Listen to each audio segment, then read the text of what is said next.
Right, let's start. So my topic is about the software development in a regulated environment.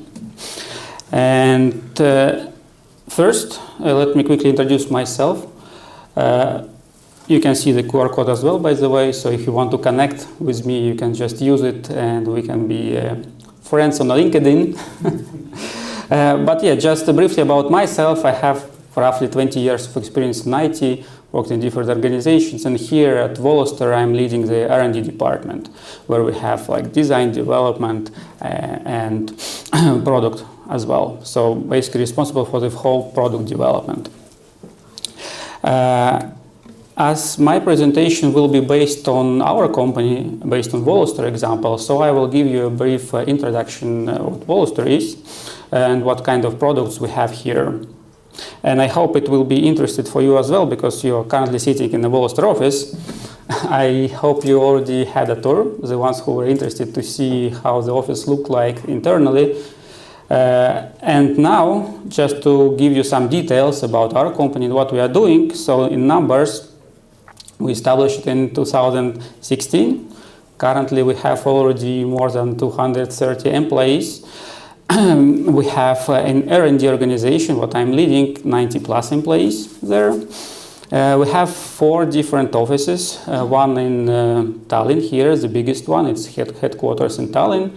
Also we have one office in Riga, we have office in Cannes, France, and we have one office in UK. And we are a licensed payment institution. We also are a Visa principal member. Now, let me give you an introduction about what we're actually doing here in this office, because the R&D is actually located in this office in headquarters. So we are a payment card issuer, and for that we have a platform. So the platform is fully developed inside of the house. We have a lot of functionality starting from client onboarding, verifying the clients, doing KYC, KYB procedures like AML verification of all the clients. Then we provide accounts to the clients, so we have services related to account management, to the cards management as we are issuing cards for the clients. We have a number of integration in our platform. Like integration with the payment processors or card producers or personalization centers, integration with banks where customers can top up money or do outgoing payment.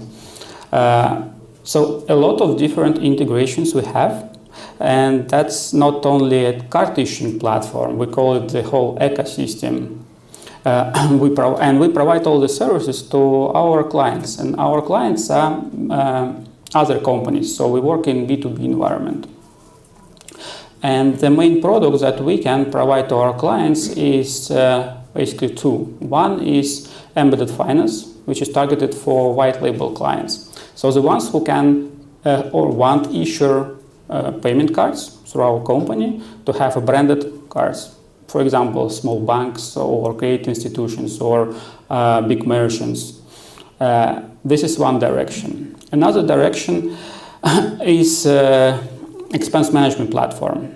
This is for companies which are smaller and just want to have automated expense management, so they can issue accounts, create accounts on our platform, they can issue cards, they can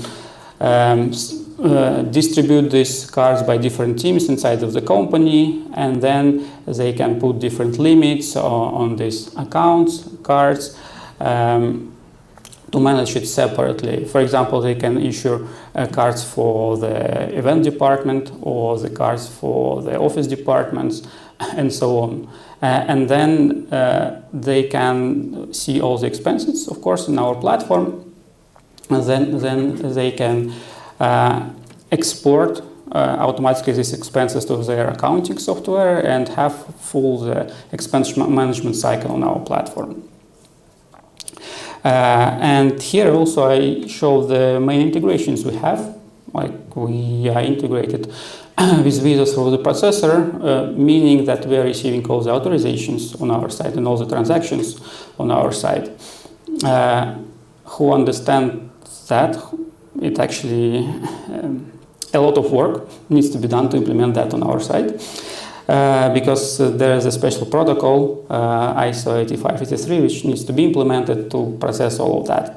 And we are making all the decisions about authorizations on our platform. So you can imagine that if someone wants to pay in shop or like in e-commerce, and they start paying, the authorization is created and goes through the acquirer to the card schema, to processor, to us as an issuer, and then we make a decision whether we approve this transaction or decline, and then everything goes back till the post terminal or to the merchant if we're talking about e-commerce.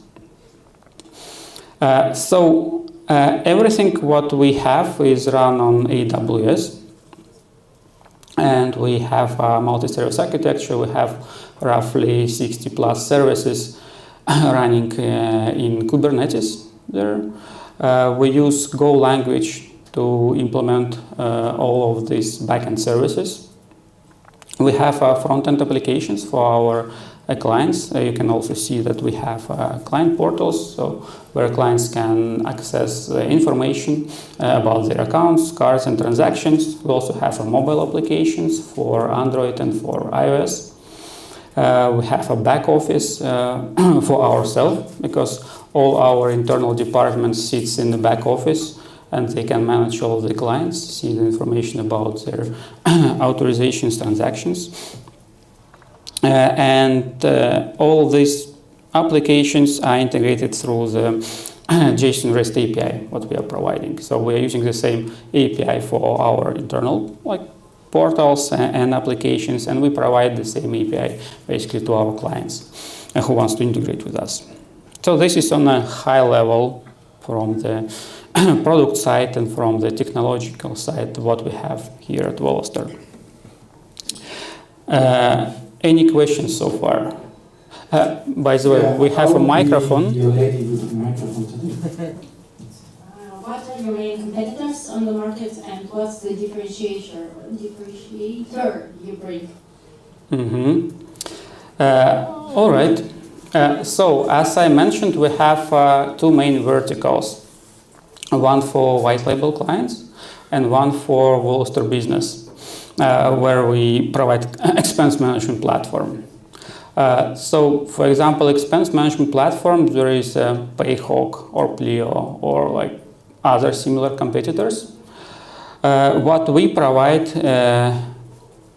basically the full expense management flow, starting from the onboarding, generating accounts, as I mentioned before. So our clients can just go inside of our platform and use basically the platform for all their activities related to expense management. And they can issue accounts, they can issue cards, they can see all the expenses, manage different limits, everything what's related to expense management. And we have a number of integrations with accounting software, so they actually shouldn't use any other tools except our platform. And we have a different pricing models as well. The main what is used by majority of our clients is a free package, because we are providing 300 cards just for free. And for a small business, it should be pretty enough. So they shouldn't pay anything in addition for additional cards. Of course, it's if it's a bigger business, so they can order additional cards and they will pay for them. And who are your main competitors? Sorry? Competitors. Who are they? Do you know any? Well, I mentioned in the beginning Payhawk, Pleo, Quanto. So all them provide actually similar services with different pricing models, and they attracting different client segments as well. Well, looking at your nice office, I think you're doing well. And we are ready to just question for use case. For example, company has a corporate currency. I mean, inside companies use some kind of tokens just as a form of payment. for this case, it's this platform is also workable or something? Well, on our platform, we use just fiat. We don't have any like stable coins or something. So we support top-ups and stablecoin by our clients, but inside of the platform we still use Visa as a card schema, and all the transactions are happening in a fiat, in dollars or euro. We actually support 10 different currencies on our platform, but all of them are fiat. The last question from a friend of mine: how much time do you have to make a decision? Do you allow transaction or not? Is it limited or? Yeah, of course it's limited. I think in general this flow should take around 5 seconds, but for us I think only 4 seconds is dedicated as a issuer. Of course, we spend much less time to make a decision. It's the maximum what we can spend, and after that it will be just timed out. Okay, awesome. No more questions? No more questions, we can continue. All right, so as now you have an overview of what we are doing here, I just give you a brief agenda what we are going to speak today during my talk. So we will see what actually regulated means for the engineers. We will go through the IT risks in financial software. How do we manage these risks? And we actually spend like more time on this middle part of the talk. And I will just explain why this is not slowing us down as a development or product development. Right.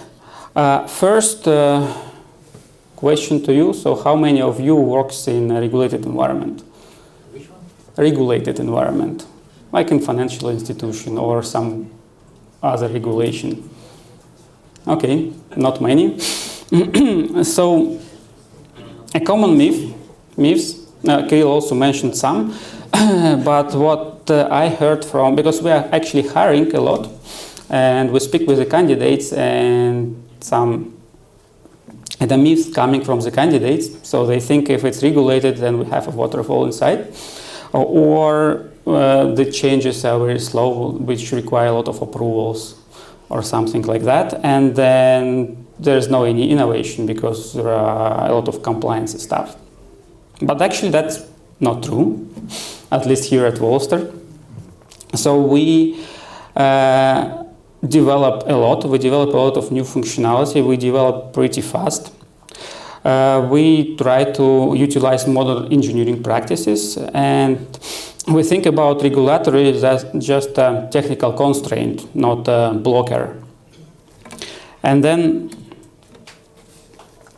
talking about the Wallester, what actually it means for the engineering, let's just see how it works here. So who regulates us? As I mentioned, we are a financial institution registered in Estonia, so Estonian Financial Supervisory Authority or Finantsinspektsioon actually regulates us. Then we have a number of different audits. One is related to finance, as we are a financial institution, so yearly we have a financial audit. We also store PCI data on our platform, obviously, as we have card payments and card data, so we also yearly have a PCI DSS audit. But what it means for the engineering, actually, so we must have all this risk management managed on our side, all the IT risks, and we should have a proper controls that actually work and mitigate the risks. So if we go further and talking about the framework, there are just two simple steps basically in a risk management framework that we have. First is risk assessment. So we have to identify our risks. We should assign the owners. We should evaluate the likelihood of happening this risk. And then we actually should treat the risks. We should try to eliminate the root cause. Or, if it's not possible, we need to implement the right controls to minimize the likelihood. And after that, we are kind of accepting the low impact of this risk happening. So the framework is very simple. Here, how we are working with the risks, and then talking about the risks, what we might have. So I just have a few groups here of the risks that might happen in all financial institutions. We can go through them one by one. I hope it will be quickly and not boring. But the main idea is to give you an overview. So what is risk, what might happen, and what kind of controls we have to mitigate the potential issues with that. So going to first risk, unauthorized access to information. So examples might be that you have still accounts for the old employees somewhere, and they still have access to your data. Or you are not managing your access and developers have direct access to production, to the customer data, or stuff like that. So the controls we have on our side is, of course, the access management rules. So we have all the policies, we have procedures how we manage the access.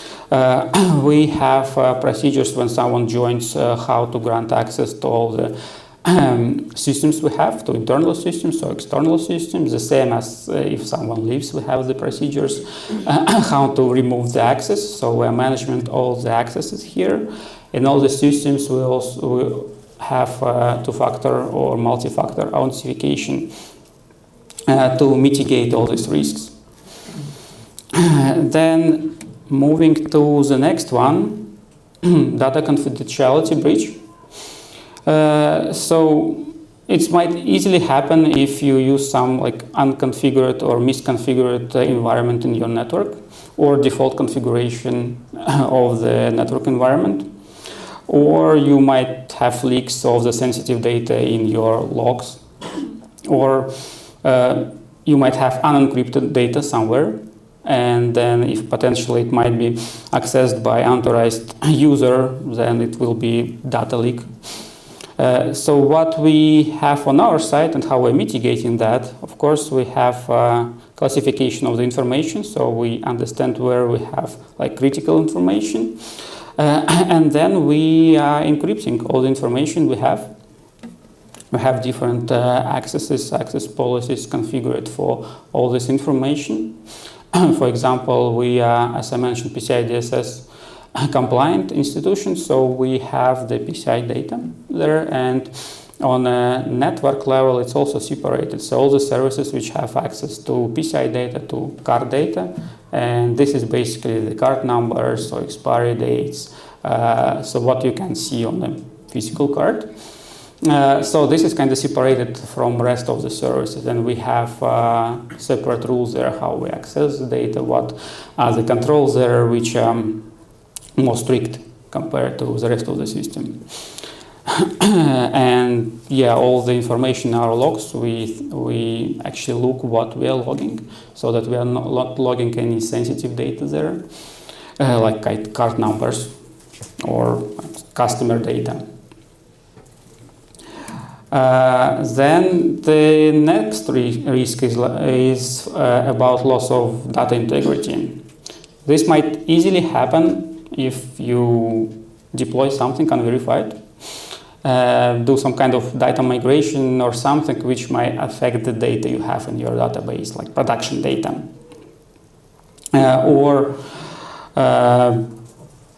Yes, someone which again got access to the production data might modify something, and you might not notice that something has modified there. And how we are mitigating it on our side, of course, we are verifying all the inputs coming through our system to the database, all the data which is coming there. We have on a database level all the logs in place. So, for example, we use a Postgres database. There is a PG log which logs all the activities on a database level. At the same time, we also have procedures how we are granting access to the production environment, who can have access there, why they have access there.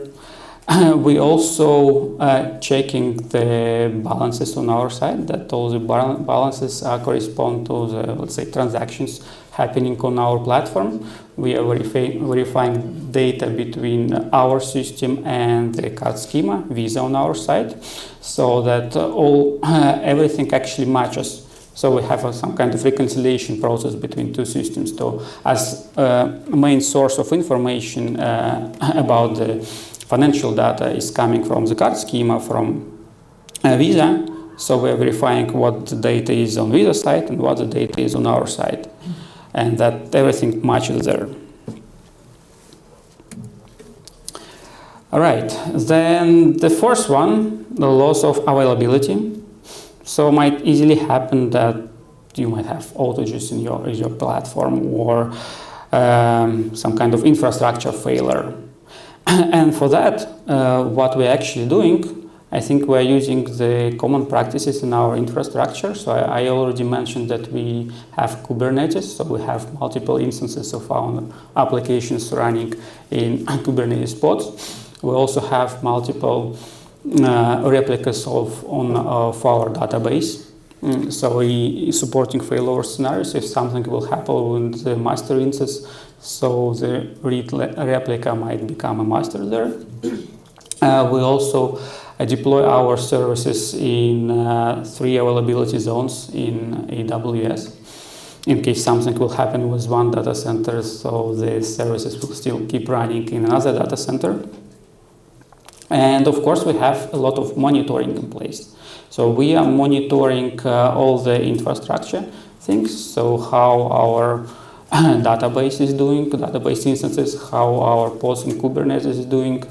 We also have a lot of logging, application logging, and we gather all these logs and metrics in Grafana. So for application metrics, we use Prometheus, and based on that, we have charts in Grafana, and then we have some threshold defined there, and based on that, we also have an alerting.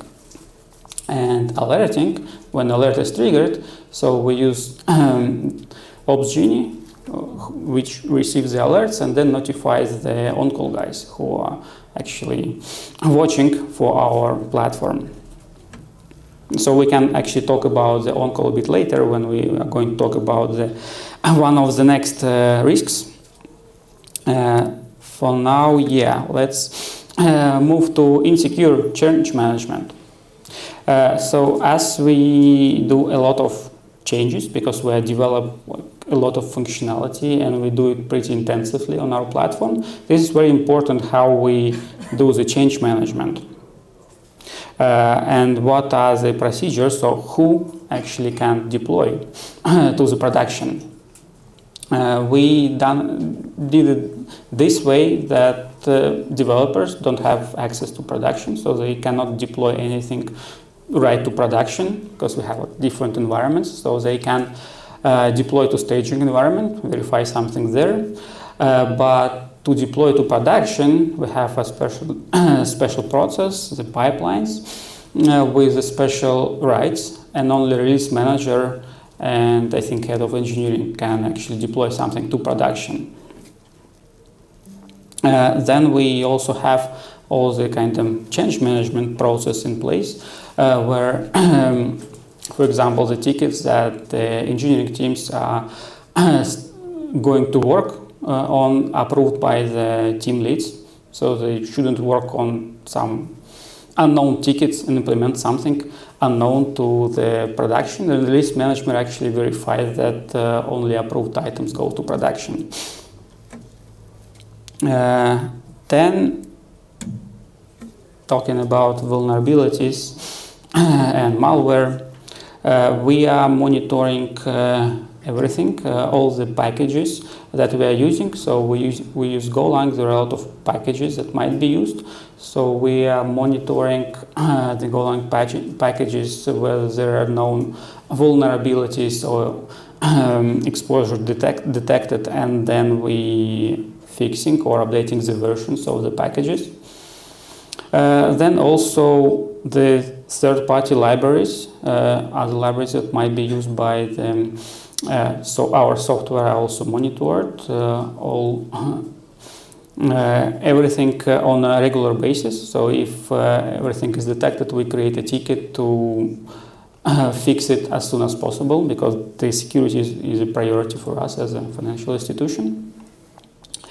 If we're talking about software development part, so we also have linters built in our build pipelines. So if developer introduce some changes, we can verify it from security perspective using linters or the static code analysis. We also utilize the AI there a bit. I think all of our engineers have Copilot license, and we can verify the code by AI as well. We also just recently integrated to Aikido, which also verifies the code produced by the engineers and suggests some improvements there from the security perspective or from the efficiency perspective as well. Right, let's move to the next one. So logging and monitoring.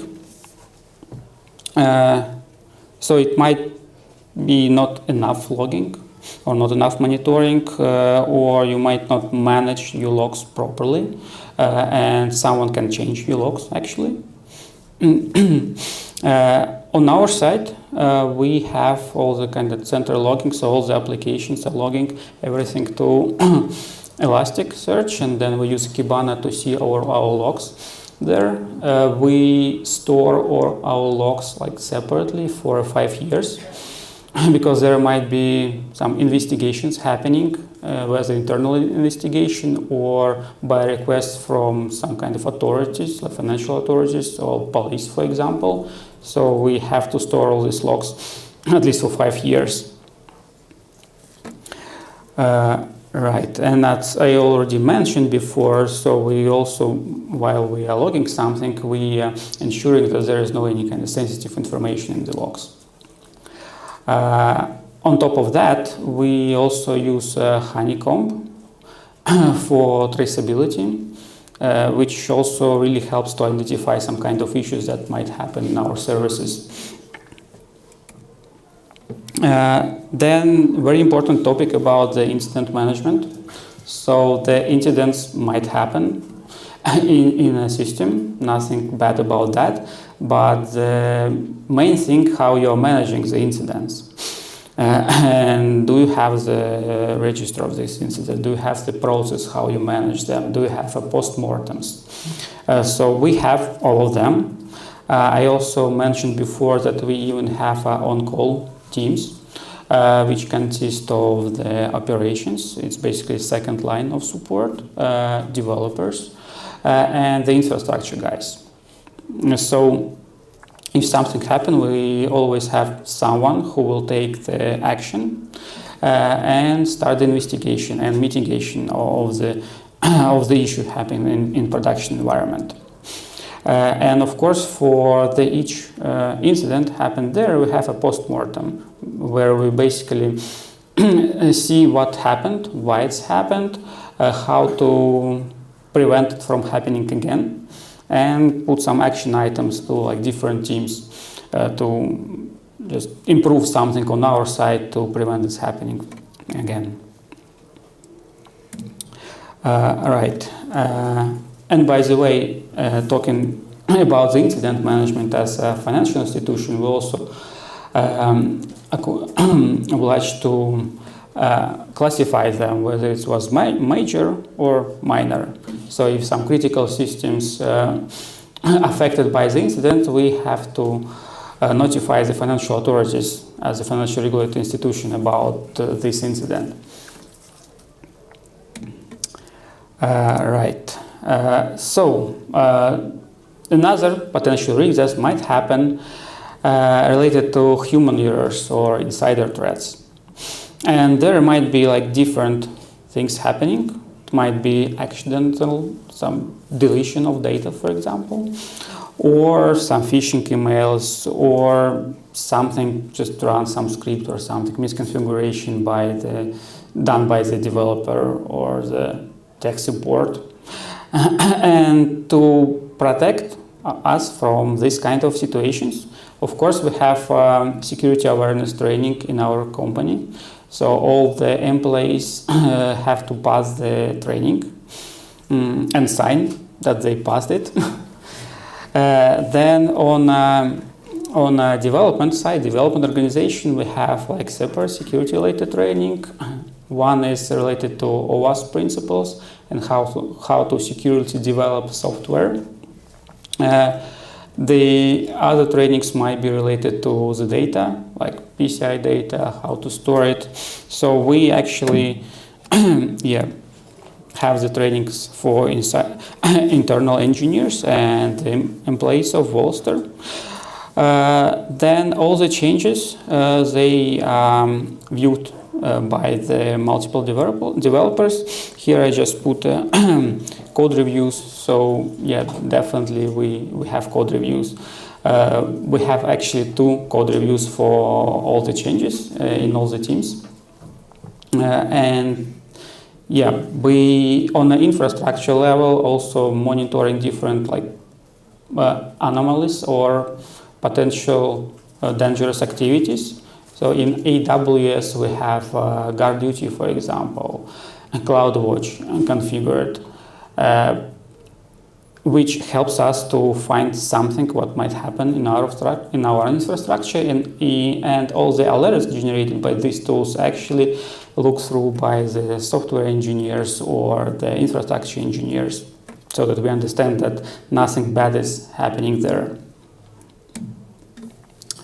Then another potential risk that we are managing here is the third party or suppliers that we have. And there, first we have a number of integrations, as I mentioned before, and how these partners, what kind of information is exchanged between our system and their system, what kind of accesses they have. So all of that is regulated on our side. So we have with partners IP whitelisting or VPNs configured, and we really understand what kind of data is accessed by these partners.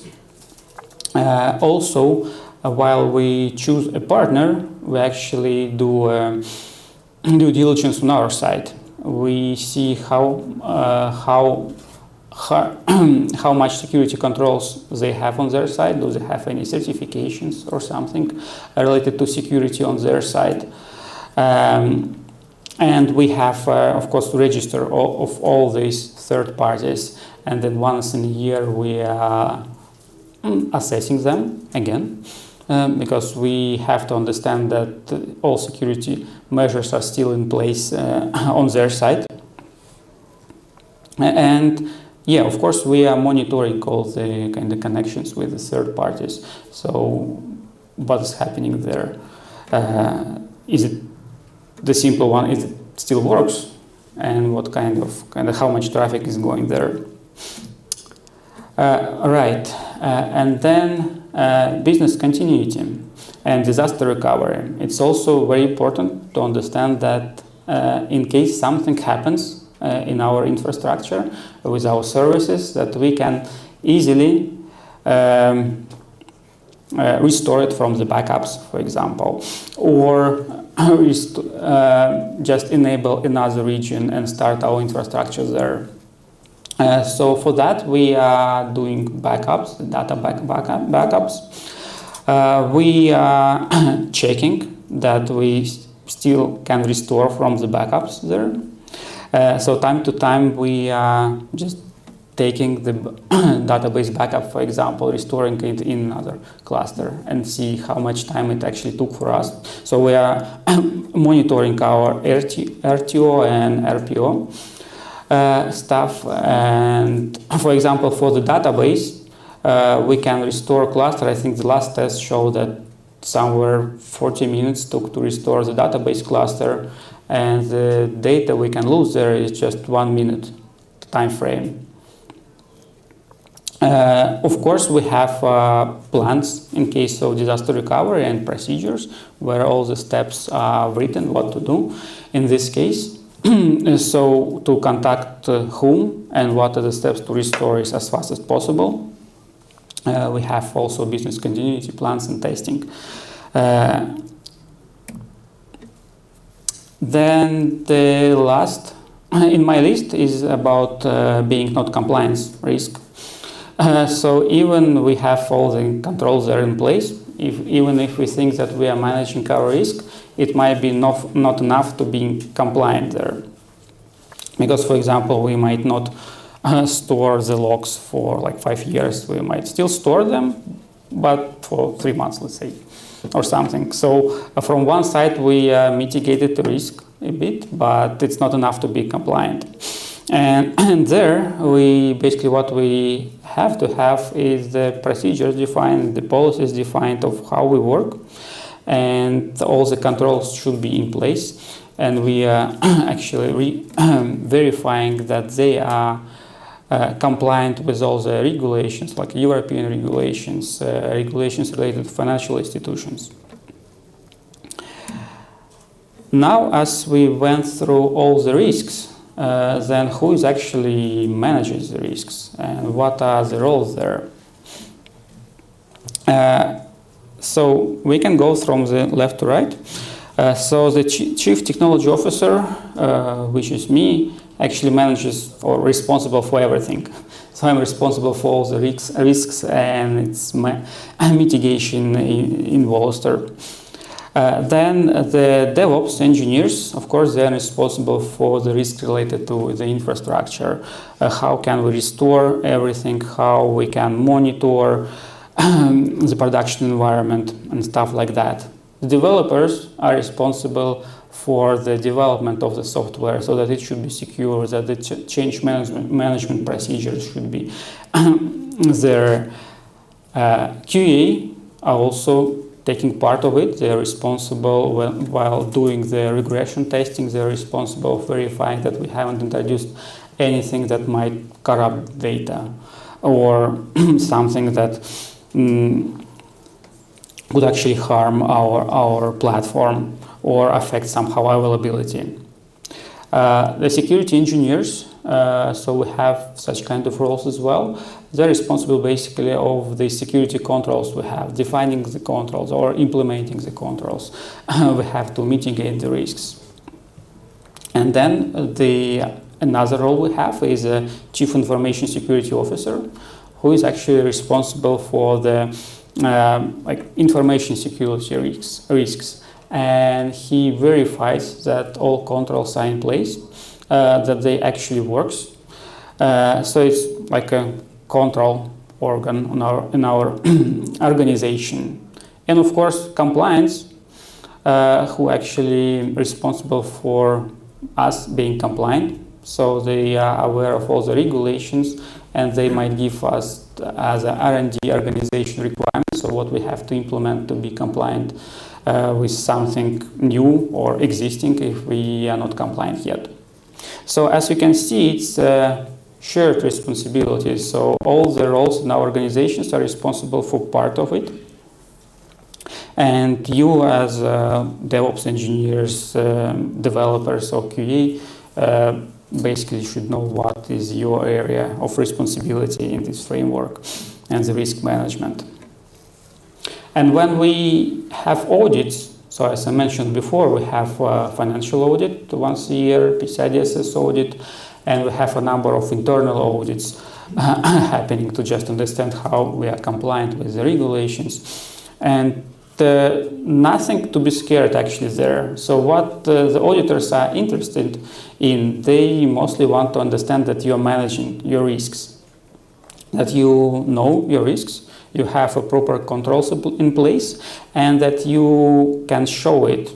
So you actually should show to the auditors that everything is in place, that you are like monitoring everything, that you have a disaster recovery, that you have access management, that you have program management in place. And if all of that is actually in place, configured in your organization, so you shouldn't care about this much. You just show to auditors that everything here, everything works. They do the pictures, like snapshots, for the reporting, and basically that's it.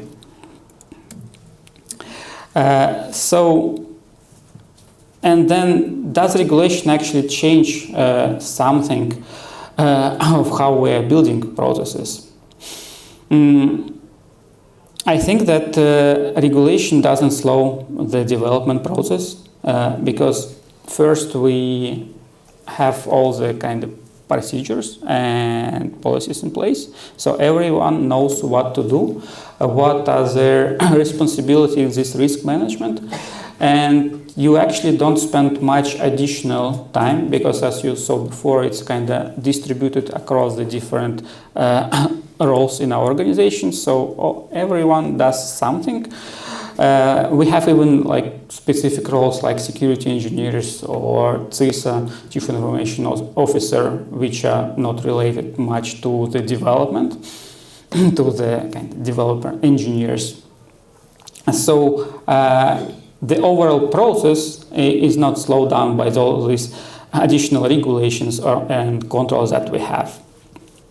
Do we spend more resources for being compliant? Yes, we definitely spend more because these additional roles that we have, the controlling roles, we have a separate compliance department who actually monitors all these regulations and do internal audits. Yes, we spend resources there. But do we do anything extraordinary as a financial organization? I would say no. Because if you just remove this regulated word from my presentation, so I think all the mature organizations developing their own products, they basically implement the same principles. So nothing special here. And having all of that in place, I think we can easily sleep at night. Because we ensure that everything will still work. We have on-call duty. We have someone who will take care if something will happen. And we will be still in business. Right, so this is basically it about things how we're managing the risks. That's awesome. Yeah, I see a lot of questions. Yeah. So, I have one warm-up question to the audience, and then I will take regular questions as well. So, who thinks that, listening to what Andrei just said, it would be awesome that more and more organizations would follow the same practices? I mean, not only banks, but your emails and social networks and all of that, they would do the same. Who thinks that's a good thing? That these practices, like all mentioned. Which is awesome, because if you think about it, the majority of nasty risks and leaks are happening from non-regulated organizations who sometimes bypass some. And now I have a second question. Who, again, hearing what Andrei just said, would love to work in a product who follows this? Depends. Yeah, I see. Now it's already, it depends, right? So some people are not convinced it slows them down, so let's go and take some questions. I'll start from you because you were presenting. All right, thank you for the presentation, Andrei. I'd like to understand the role of the release manager. Like, who's this person? How do you determine who the release manager is? And what exactly is the cadence for releases within Wallester? Yeah, that's my question. Mm-hmm. Release manager. Yeah, I mentioned that we have a release manager role who is responsible for doing releases. Currently, how it's happened, so we develop roughly for 2 weeks, and then we do a release branch from there, and which goes to a special environment. We have 4 environments basically. We have one environment for the developers. It's a staging environment. Then the next environment where we have this release candidate is a UAT environment for QA. And then when we do a release branch, then QA start verifying all the functionality that was implemented there, and of course they are doing a regression. So after all of that done, nothing has found or the critical issues are fixed by the engineers, Then we promote this build to next environment, which is a sandbox environment. It's a pre-release. And after that, after doing again some kind of checklist for the QA, by the QA, we are promoting this to production. So this is the process what we are following. And all these promotions are done by release manager? Yeah. Well, they are semi-automatic, so there's no much manual work from the release manager because we have all automated pipelines. Okay, cool. Hi, thank you for the presentation. What is your biggest fault or disaster so far? and if it happened at night, is your on-call duty still awake and 9 at night to handle it? Well, so talking about on-call first, so yeah, it works, always works, 24 hours. And yeah, so if something happened at night, then we still have an engineer who will react. Because as I mentioned, we have Opgenie, and all alerting happens from there, and there we have notification through the SMS, through mobile call to the on-call engineer. And then the biggest fault we had, well, we had few. Some of them were related to the third-party provider. Well, as I mentioned before, one of the critical flows we have is accepting or approving or declining the authorizations. So if this flow doesn't work, basically all our cards, what were issued through our platform, are not working. And this is really major, so if this flow doesn't work for a certain period of time, it's a major incident on our platform. And it happens once that we had such kind of incident, and we actually documented all of that. We sent a report to financial authorities that we had such incident. And yeah, basically there were a few steps with providing initial details, what happened, how much it was affected in terms of revenue, customers, and stuff like that. It's a bit of paperwork. Again, this is not much about the development because not developers doing such kind of reports. It goes through the mostly compliance department. Yeah, I'll take some questions from the back just to be inclusive as well. Anyone from the back? No, I'm going there, back.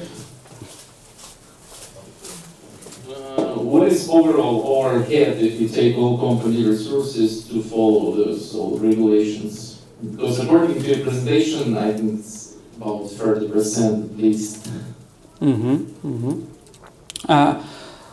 Well, it's hard to measure it like in percentage, but for example, we have PCI DSS audit. So there are basically the same. We have risks, we have a control there. All of that should be documented. So we have a dedicated person in our organization who is managing all the documents there, all the policies there. And then the same person talks with the auditor.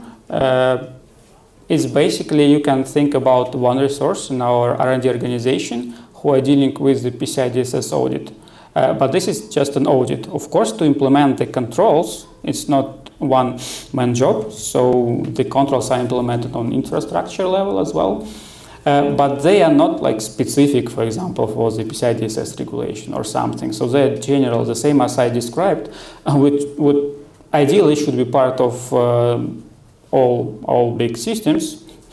So yeah, we have these controls. And as we implemented these controls somewhere at the beginning when we just started to develop our infrastructure and the platform, so we are mostly maintaining them and checking that they still work. If we introduce a new functionality that requires a new controls implemented, then yeah, we spend a bit time to identify the risk and how to mitigate that. But I wouldn't say that it will take a lot of resources from the engineering. Yeah.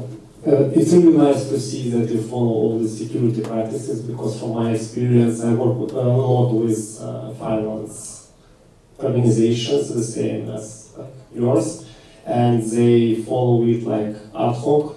They don't implement it in their daily practices, so it's really nice to see. But the question here is about how you decide which providers to use. I mean, third-party security providers, for example, for IT audits, how you choose penetration testers for DORA, how you choose regular penetration testers, and for the PCI DSS, how you choose providers who provide these vulnerability assessments. Mm-hmm. Yeah, it's a very good question. And it's actually interesting that not all the financial institutions are following the same practices, because this should be there, as they also should have the audits the same as we have, and the auditor should actually identify all these potential issues that they have. But yeah, anyway, the question about the providers, yeah, we have a provider who is doing the penetration test for us. How we choose this provider, I think we just choose it long time ago. This is actually the same company who helps us with the PCI DSS audit. So they provide different services. They first supporting us because they have consultancy services as well. Support us to being compliant in PCI DSS and the other regulated stuff. And at the same time, they are providing the penetration tests. They are providing AVS scans for our kind of resources. So it was pretty easy to choose, because one organization provides a lot of different services for us. Okay, thank you. Thank you for the presentation. I have a maybe stupid question about governance. Since you have like a, I don't know, 8 team or maybe more, how do you make sure the communication between teams, and if you were to create another team, what would be? Is it a question about just development teams or just like engineering teams we have in our organization? It's about like how do you where is the requirements coming from, and how do you make sure the non-technical and technical teams align with each other? Okay. So, what the organization we actually have? So we have in our R&D, we have one organization which works mostly with the new features like product, let's say, engineering. And then we have another part of the engineering organization who actually responsible for the core services, modifications there, the data engineering, the development experience as well. And then if we think about what needs to be implemented and where to spend time, whether on new functionalities or like technical depths or improving something. So this is basically two organizations. They have different backlogs and priorities. One of the organizations works on a product backlog and more closer to the product department. And another organization actually thinks about how to improve our platform, how to make it more stable, scalable, secure as well.